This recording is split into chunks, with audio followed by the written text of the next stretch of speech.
de los esquemas y de los programas. Y esto se anunciará oportunamente como parte de la agenda de esta cátedra. Dado que el tiempo nos ha desbordado, y aun cuando estamos literalmente ya en el cierre de esta sesión, vamos a tomar solamente 3 preguntas, por favor, del público, con cargo a pedirle, por favor, a los señores expositores que sean sumamente breves en sus respuestas. Hace mucho tiempo, los políticos, los periodistas, nos están quitando lo más importante que tenemos, es nuestra identidad nacional. El quien habla es de un distrito pobre, soy camanejo, tengo un distrito que se llama Camaná, una provincia que se llama Camaná, un departamento que se llama Arequipa, con mucho orgullo, y una nación que se llama, un país que se llama Perú. Hoy día, con mucha tristeza, he escuchado a 3 ponentes de la mesa decir la palabra este país. ¿Ustedes qué están enseñando a los niños? De igual manera a los políticos, ¿qué están enseñando a los niños, a las criaturas, cuando un niño de 5 años o de 6 años escucha que este país, el niño le dice al padre, papá, este país, estos señores son de la Groenlandia o de la Polinesia, lo que yo quiero es rescatar y que ustedes, que son parte integrante y muy importante en el país, en nuestro país, expresen la identidad nacional. Por ese motivo es que en este momento nadie tiene la alternativa de votar y estamos en un limbo político y queremos traer a nuestra juventud que no se vayan afuera, porque si no nosotros vamos a ir poco a poco siendo un país sin horizonte y sin una alternativa de vida. Muchas gracias. En realidad, más que una pregunta, es un comentario. Por favor. ¿El presidente que salga electo para abril va a influir en una elección vecinal, que es una elección local? ¿Esta elección política va a influir en la elección local? O sea, ¿va a ser determinante? Esa es mi pregunta. Gracias. Gracias. ¿Algún miembro de los expositores quiere contestar? Puntualmente, por favor. Lógicamente que va a influir porque está muy cerca, unas son en abril y como de todas maneras todo indica que con seguridad va a haber segunda vuelta, tenemos elecciones en junio y las elecciones de alcaldía son en noviembre. Entonces, dada la cercanía, el estilo de la campaña y cómo se comporte la campaña va a tener una influencia en las elecciones regionales y también para el alcalde. Y a esto hay que añadirle algo que nos ha tocado esta noche, que es que la segunda vuelta y también la primera va a ser una de las campañas más sucias esta que viene, porque hay mucha información privilegiada que se compra en el mercado. Entonces va a haber una guerra con lo que es la información de los candidatos y todo esto, que va a ser muy, muy difícil para la campaña. Muy bien. Habíamos quedado en 3 preguntas, se han multiplicado las manos, hagamos 2 más, pero por favor, muy puntuales. Buenas noches, yo soy estudiante de la universidad, soy de la Facultad de Ingeniería y de Arquitectura.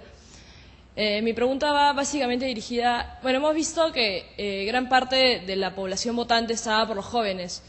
Y bueno, en el caso de los jóvenes, nosotros hemos crecido con muchas ideas acerca, y hemos vivido, los gobiernos que hemos vivido, el incumplimiento de promesas, y todo eso nos ha creado un desinterés en la política, en la situación, en el periodo electoral. Ahora, ¿qué característica adicional debería tener el candidato o los candidatos ahora para poder desvanecer todas esas ideas que tenemos acerca de que no se van a cumplir las promesas, de que el Perú no está creciendo, de que la democracia no está funcionando actualmente? Pienso que los candidatos van a tener que hacer en su campaña, o mejor dicho, orientar su campaña tomando en consideración una serie de factores.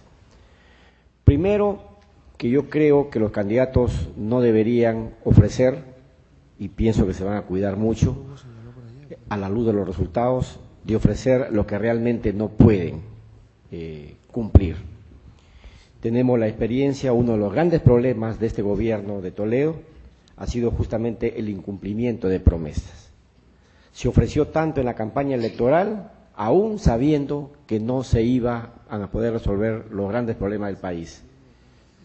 El caballito de batalla, el tema central de la campaña de Toledo fue la falta de oportunidad de trabajo, y se insistió muchísimo en ese tema. Y la solución al problema del trabajo no es una solución que se pueda dar de la noche a la mañana, que se pueda dar con decretos o con medidas transitorias.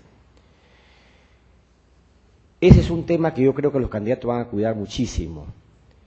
El otro tema que tienen que cuidar es vender esa imagen de honradez, porque la ciudadanía lo que más reclama en un candidato ideal es la honradez, es lo primero que recalcan. Otro tema que creo que también van a tener que incidir mucho es en la capacidad de gobierno, en la eficiencia del gobierno. Y ahí sí estoy totalmente de acuerdo contigo, Enrique, que cuando se reclama una experiencia política, básicamente es una experiencia de gestión. Y por eso es que en nuestras encuestas, cuando definimos el perfil del candidato ideal, lo plantean como un empresario. Entonces, el principio de honradez, esa imagen que el candidato tiene que transmitir, esa capacidad de cumplimiento de los ofrecimientos, tiene que ir perfectamente acompañado con lo que es la capacidad de gestión. Yo creo que esos son los temas centrales que tienen que manejar los candidatos, y más allá de ello es saber vender su oferta electoral de una manera directa, de una manera entendible y de una manera que realmente el electorado crea en esa oferta electoral. Gracias. La última pregunta, por favor. Es el voto en contra, que resume justamente todas las expectativas que nosotros estamos pidiendo a los candidatos. En otras palabras, si hacemos un análisis de Winston Churchill, por ejemplo, se presenta de candidato y pierde. Charles de Gaulle se presenta de candidato y pierde. En este caso, Belaúnde, ¿por qué tiene tan alta votación? No es porque Belaúnde fue Belaúnde, sino que se votó en contra de los militares. ¿Y por qué Alan García tuvo una alta votación? Porque justamente se votó contra el candidato opuesto. ¿Y por qué Fujimori? Nadie votó por Fujimori. Fujimori nace porque se vota en contra de ¿quién? De Vargas Llosa. Y la última elección de los, por ejemplo, del alcalde, ¿por qué sale Castañeda? No es porque Castañeda era o tenía una buena labor, sino que se vota en contra, en este caso, del anterior alcalde. En ese sentido, quisiera ver si ustedes, dentro del análisis que están haciendo, han tomado en cuenta esta situación que es muy importante dentro del comportamiento humano y que se rige por las leyes, digamos, me lo voy a permitir decir, de la entropía, que son leyes como la gravedad que existen, pero que no podemos verla. Gracias. Gracias. Giovanna Peñaflor.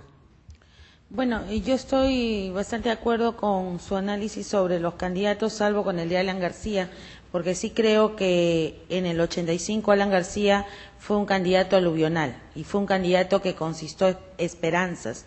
Y tan es así que al primer mes de su gestión tenía 98% de aprobación a su gestión. Es decir, es lo que el resultado fuera un desastre, eso es otra cosa, pero cuando él llega al poder fue un candidato aluvional, uno de los pocos candidatos aluvionales que hemos tenido. Y yo creo que efectivamente hay distintas lógicas de voto, ¿no? Una vez vota porque se continúen las obras, es por ejemplo una lógica muy frecuente en las elecciones municipales. O sea, si uno siente que un candidato está haciendo bien, dice que siga, que continúe para ver cómo termina, ¿no? Las elecciones presidenciales suelen tener otra lógica y estar muy involucradas por ese sentimiento, que es otra forma de leer el mal menor. Por eso es que muchas veces quienes encabezan las encuestas durante la mayor parte del proceso electoral no son los que ganan, porque la gente justamente ve a esas personas y dice, yo no quiero que llegue. ¿Por quién que pueda cerrarle el paso voy a votar? ¿No? Pero eso no es una ley de la naturaleza, o sea, no siempre se tiene que votar así. O sea, debiéramos aspirar a tener un Lula, ¿no? En términos de generar expectativas, como o sea, en la situación en que Lula llega al gobierno en Brasil, o algún otro líder que sea capaz de generar optimismo y paciencia, porque esos son los ingredientes que los líderes actuales no están sabiendo comunicar, y ese es un problema de gobernabilidad. Cualquiera que llegue que no pueda transmitir esos elementos, o que llegando, digamos, por las razones que usted ha mencionado, por ser el menos malo, no sepa de inmediato transmitir optimismo y confianza a la gente, va a enfrentar un escenario complicadísimo. Entonces, ese es el problema de esa lógica que efectivamente se da, y se da muy frecuentemente, sobre todo cuando la clase política se empeña en no renovarse, en no cambiar, en no abrirse a nuevos personajes, a nuevos discursos, y no se da cuenta que efectivamente la sociedad cambia, y que ni aun si Fujimori en el hipotético y negado caso pudiera regresar y ganar a cosa que no sería, podría gobernar igual, porque el país de hoy, el Perú de hoy, no es el mismo Perú del 90. Cambiamos felizmente. Gracias. Por excepción, Enrique Castillo ha pedido... Yo solamente quiero dejar una reflexión de algo que se me ha quedado aquí y no quiero dejar de mencionarlo, porque sí me ha sorprendido tremendamente uno de los cuadros que nos han presentado, el nivel de porcentaje que tienen todos los candidatos cuando se menciona el famoso voto y el antivoto. Yo he constatado, por ejemplo, que Lourdes Flores, Alan García, todos los candidatos tienen un altísimo nivel de intención de no voto o de voto en contra.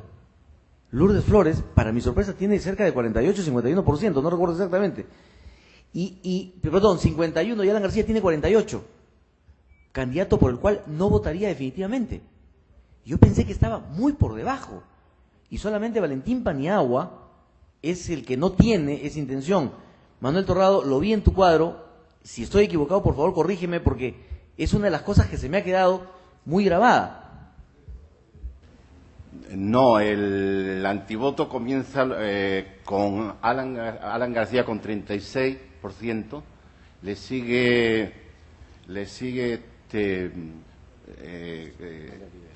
Fujimori en segundo lugar, y en tercer lugar está Olivera con 20%. Perdón, tienes razón. Esa es la pregunta de aprueba o desaprueba. Exactamente. Ahí sí. Pero es verdad también, eso sí está bien el análisis. Es increíble que candidatos presidenciales como Alan y como el mismo Fujimori, los tres candidatos son la popularidad es negativa, y tres líderes la tienen positiva, sí, es verdad. Es cierto, es muy baja. Bien, hecha esta precisión, corresponde agradecer a cada uno de ustedes por su asistencia, en la esperanza de que puedan volvernos a acompañar en la siguiente sesión de la Cátedra Perú, que será prontamente anunciada. Muchas gracias a los señores expositores y a los panelistas.